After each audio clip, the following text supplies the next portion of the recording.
Assalamualaikum warahmatullahi wabarakatuh.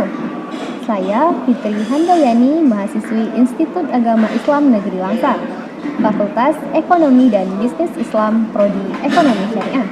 Saat ini saya sedang melakukan kuliah pengabdian masyarakat dari rumah berbasis media sosial. Pandemi COVID-19. Indonesia saat ini sedang dihadapkan dengan virus corona yang tak kunjung usai.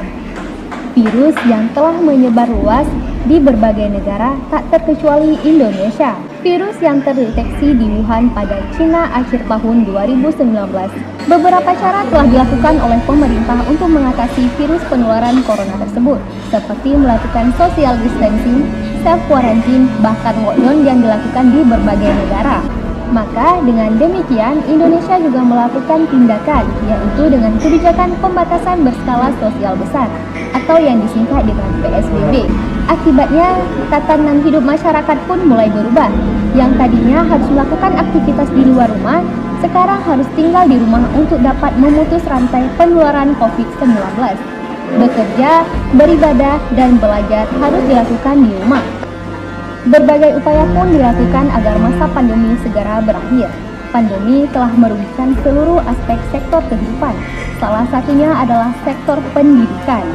Di tengah pandemi yang terus melaju, dunia pendidikan juga harus tetap mendapatkan perhatian khusus agar tidak berdampak buruk. Apabila kita membahas dunia pendidikan, maka kita akan membahas tentang suatu bangsa negara ini. Salah satunya adalah SD Negeri 2 Ali 2 Bakaran Bate, Kecamatan Langsa Baru, Kabupaten Kota Langsa, yaitu menerapkan proses pembelajaran dari rumah. Hal ini tentunya tidak akan mudah karena siswa, guru, bahkan orang tua pun dituntut harus tetap bisa menjalankan proses pembelajaran dari rumah masing-masing. Saya juga bertemu dengan Ibu Linda yang merupakan wali murid daripada sekolah tersebut. Dan saya juga berbincang dengan Ibu Linda.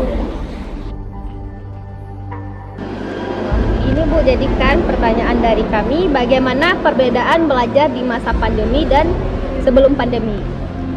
Kalau belajar sebelum dulu ya, Iya. Sebelum masa pandemi itu ya belajarnya normal, anak-anak pun senang karena dia bisa berjumpa dengan kawannya, bisa langsung berjumpa sama gurunya. Sedangkan semasa pandemi ini ya anak-anak ya cuma belajarnya di rumah, kadang orang tuh bosan, hanya tetap mukanya tidak langsung. Selain dengan Ibu Linda, saya juga berbincang dengan Alvin, salah satu murid SD Negeri 2 Alu 2 Bakaran Bate, yang mana metode yang diajarin selama pembelajaran ini belum berapa efektif karena dilakukan secara daring. Alvin lebih suka belajar langsung apa belajar di rumah? Langsung.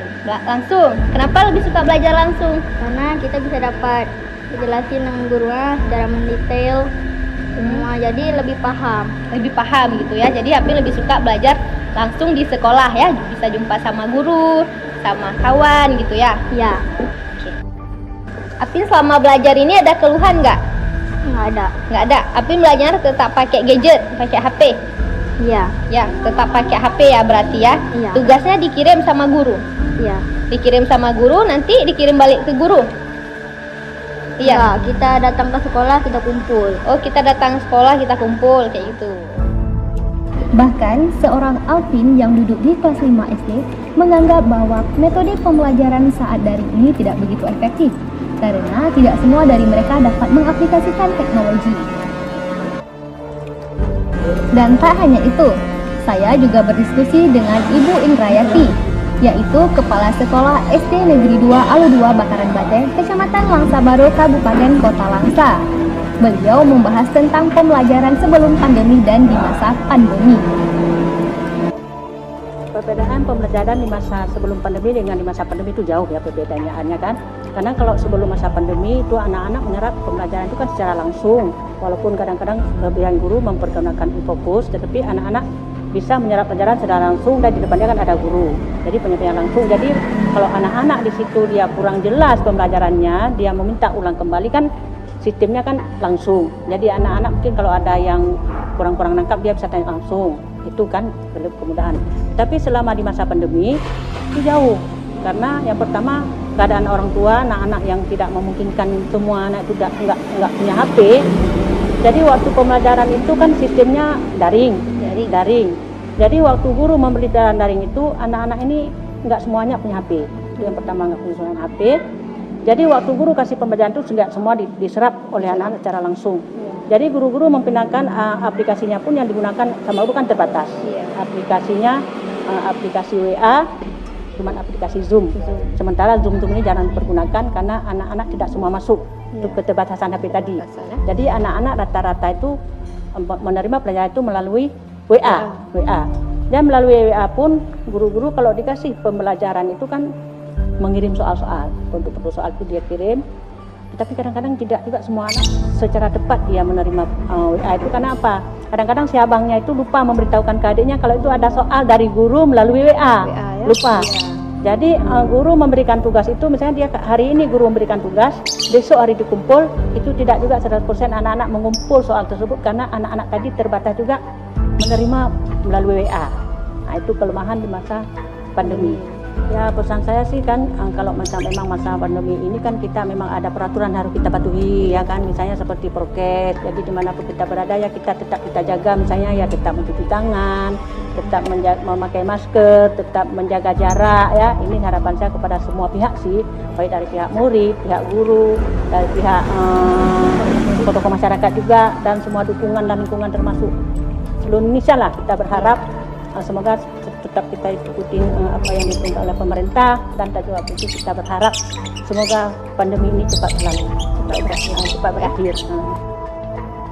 Dari yang sudah saya temui di era 4.0, kita dituntut untuk lebih melek lagi terhadap teknologi. Pandemi juga membawa hal positif bagi kita dan untuk kebiasaan baru kita, yaitu tetap memakai masker, menjaga jarak, dan jangan lupa cuci tangan. Dan jangan jadikan alasan pandemi sebagai untuk tidak melakukan apa-apa. Tetap berkarya, tetap bekerja, dan tetap belajar, dan terus menjaga jarak. Dari hasil observasi yang saya lakukan dari KPMDR 2021, bahwasanya pendidikan harus tetap berlangsung dan tetap dilaksanakan, walaupun dengan cara yang berbeda selama 1 tahun lebih kurang ini. Dari hasil observasi KPMDR 2021, bahwasanya pendidikan harus tetap dijalankan dan tetap berlangsung. Karena walaupun dengan kondisi yang seperti ini yang sudah lebih 1 tahun, maka harapan saya semoga pandemi COVID-19 cepat berlalu dan segera berakhir. Saya Fitri Handayani, KPMDR 2021, undur diri. Sekian dan terima kasih. Assalamualaikum warahmatullahi wabarakatuh.